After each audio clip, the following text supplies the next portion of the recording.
भिखारी ने बस अपनी आंखों पर थोड़ा कीचड़ मिट्टी लगाया और अगले ही पल वह अपने हाथ की हड्डियों की बनावट बोन स्ट्रक्चर तक साफ देख सकता था। उसी वक्त एक अमीर औरत वहां से गुजरी। भिखारी ने उस पर बस एक नजर डाली और तुरंत उसकी नाक से खून निकलने लगा। यह शक्ति वाकई अद्भुत थी। जब भिखारी हैरानी से अपनी नई ताकत को देख रहा था, उसे अचानक पता चला कि उस अमीर औरत की लग्जरी कार में बम लगा हुआ है। वह तुरंत दौड़ा और उन दोनों औरतों को कार में बैठने से रोका और उन्हें बताया कि उसने क्या देखा है, लेकिन उन्होंने उसे पागल भिखारी समझा और डांट दिया। हमसे दूर रहो। अमीर औरत की असिस्टेंट ने उसे कार की ओर खींच लिया। अब बम फटने में सिर्फ 6 सेकंड बचे थे। भिखारी के पास कोई रास्ता नहीं था। उसने दोनों को जोर से जमीन पर धक्का दे दिया। अगले ही पल धमाका हुआ और कार टुकड़ों में उड़ गई। भिखारी ने दोनों की जान बचा ली थी। अमीर औरत को अचानक अपनी दादी का सपना याद आया, जिसमें दादी ने कहा था, अगर कभी कोई तुम्हारी जान बचाए तो उससे शादी कर लेना। उसने भिखारी की परीक्षा लेने के लिए उसे अपने बीमार पिता को देखने के लिए बुलाया। दयालु भिखारी तुरंत मान गया और उसके साथ घर चला गया। वहाँ पहुँचते ही अमीर औरत का भाई अपने पिता के लिए सूप लेकर आया। भिखारी ने अचानक वह कटोरा गिरा दिया और कहा, इस सूप में कुछ गड़बड़ है। अगर मरीज ने इसे पी लिया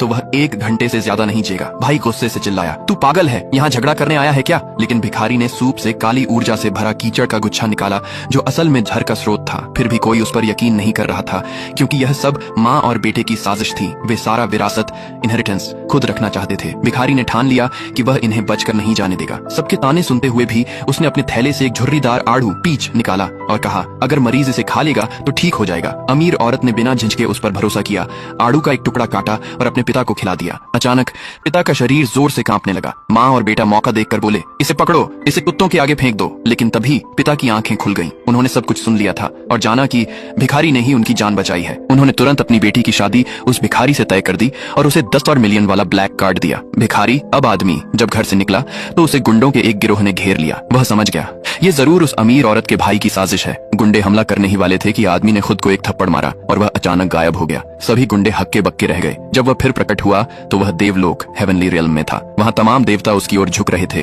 कोई उसे युद्ध की पुस्तकें, मार्शल आर्ट्स मैनुअल्स दे रहा था। कोई दिव्य सुइयां, डिवाइन नीडल्स, कोई ताबीज, टैलिस्मैन्स और कोई अमृत औषधियां, मिरेकल ड्रग्स। आदमी ने वहां से असीम खजाना इकट्ठा किया। उसका चेहरा खुशी से चमक रहा था। अगर तुम्हें मौका मिले कि तुम भी देवताओं से कुछ ले सको तो तुम क्या चुनोगे? ऐसी कहानियों के लिए फॉलो और सब्सक्राइब बटन दबाइए और क्रिएटर रेक्सो